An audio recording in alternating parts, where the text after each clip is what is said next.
오케이. 네, 잘 지내고 계시죠? 오늘은요, 스노우 카메라 요걸로 한 3분간만 짧게 말씀 한번 드려보려고 합니다. 어제 우리들은 가평 그 어둠침침한 가로등 하나 없는 그 외진 곳에 이재명 도지사가 도착한 장면을 아마 목도를 했을 겁니다. 그 캄캄한 가로등도 하나 없는 그 먼 곳까지 이재명 도지사가 적극행정, 지금까지 이재명 도지사가 대법원까지 이렇게 질질 끌어오면서 모가지가 날아갈 수도 있는 이 위기 상황을 맞이한 게 바로 이 적극행정 아닙니까? 지금까지 모든 지방자치단체장 행정가 공무원들은 그냥 철밥통이에요, 철밥통. 돈만 벌고 먹고 살고 적당히 살면 돼. 조용히 둥글둥글하게. 그런데 이재명 도지사는 지금까지 적극 행정을 펼치느라고 이렇게 모난 행동을 했다 이 말이죠. 물론 이재명 도지사도 이런 모난 행동, 적극적 행정을 하고 싶지는 않았을 거야. 왜냐?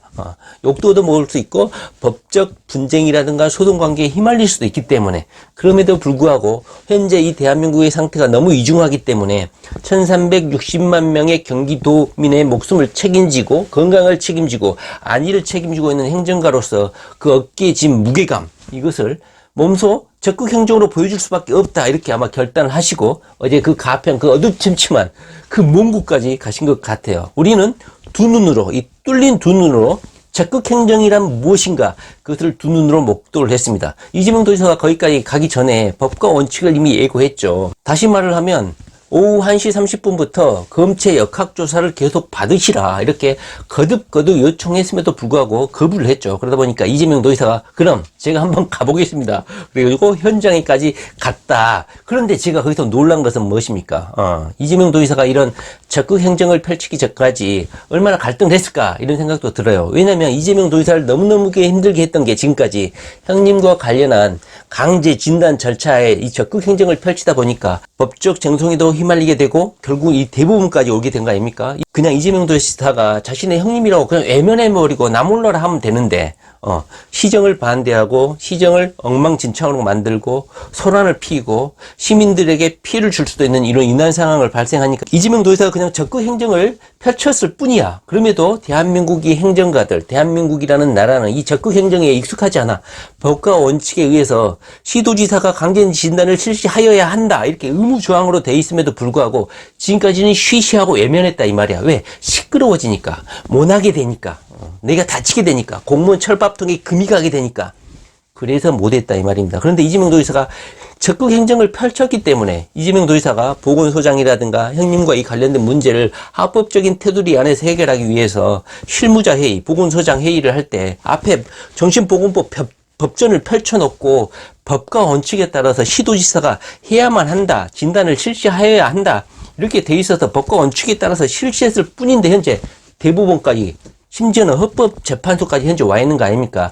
이런 적극 행정가를 이렇게 다치게 해서야 쓰겠습니까?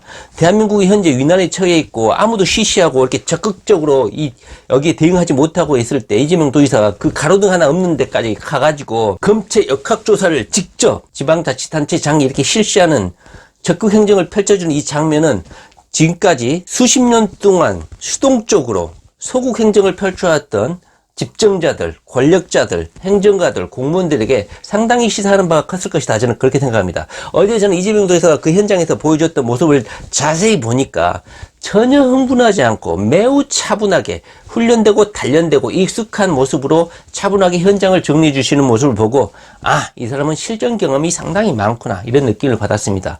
심지어는 거기에 가서 기자들도 와 있었고 거기에 유튜버들도 많이 와 있었죠. 그래서 차분히 뭐가 문제인지를 설명했어요.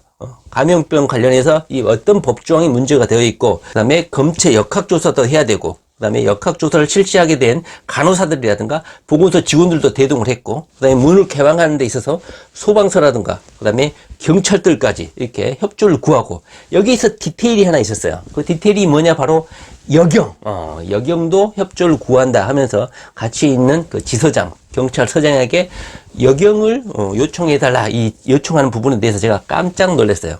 단 한 가지라도 문제가 걸리게 되면 이재명 도지사가 또 법적인 쟁송에 시달릴 수가 있는데, 이재명 도지사가 이런 디테일한 것까지, 이재명 지사 머릿속에는 법과 원칙에 따라서 이 행정 집행, 검체 역학조사, 어찌 보면은 사회라든가 전국적으로 이슈라든가 이목을 끌 수 있는 강제 검체 역학조사가 논란이 있을 수 있으니까 철저히 법과 원칙에 따라서, 그러니까 대문을 뚫고 들어갈 수 있음에도 불구하고 거의 10분 이상을 기다려가지고 소방관서의 협조를 거쳐가지고 강제로 절단할 수 있는 이런 절단 기구도 준비를 하고, 그 다음에 아까 제가 말씀드렸듯이 그때 그 비서 있었죠. 여자분에게 또 남자 경찰에 가면 또 인권 침해 소지 연란이 있으니까 여경을 협조 요청을 하는 이 장면에서 보고, 야, 이놈의 디테일, 봉테일만 있는 게 아니구나. 이재명의 이테일도 있구나. 제테일, 명테일. 자, 오늘부터 명테일이라고 부르도록 하겠습니다. 이재명의 이 디테일을 뭐라고요?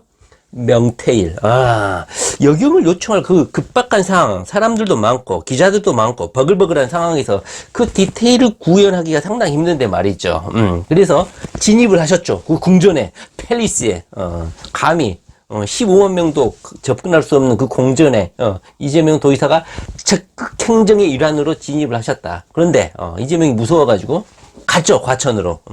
실제로 근데 왜 과천으로 갔을까? 과천이 거기 자신의 본 마당이니까 보건소까지 다 장악해서 그랬을까요? 마음이 편해서 그랬을까요? 결국은 자발적으로 이재명 도지사가 현장에 있을 때 검체 역학조사를 자발적으로 검사에 응했다. 이런 보도가 있어서 참 다행이다. 스스로 자발적으로 검체 역학조사를 받았으니까 신도들도 아마 스스로 자발적으로 역학조사에 응하지 않을까 하는 생각이 듭니다. 보통이죠. 법조인이라는 사람들이 법전에 익숙해 있어서 뇌 구조라든가 행동이 상당히 소극적이고 법과 원칙에 하려다 보면 굼뜨고 행동이 좀 제약적이고 법과 원칙에 따라서 해야 된다는 이런 자기 억제력이 있거든요. 이재명 도지사도 법과 원칙에 따라서 하려고 엄청나게 노력하는 사람임에도 불구하고 이재명이 이렇게 결단성, 응용력, 적용력, 집행력 이런 것을 이재명 도지사가 보여줄 수 있는 것은 지난 자치단체장으로서도 단련되고 훈련된 그런 행정 실무 능력이 뒷받침되기 때문에 이재명 도지사가 할 수 있지 않았나 하는 생각이 듭니다.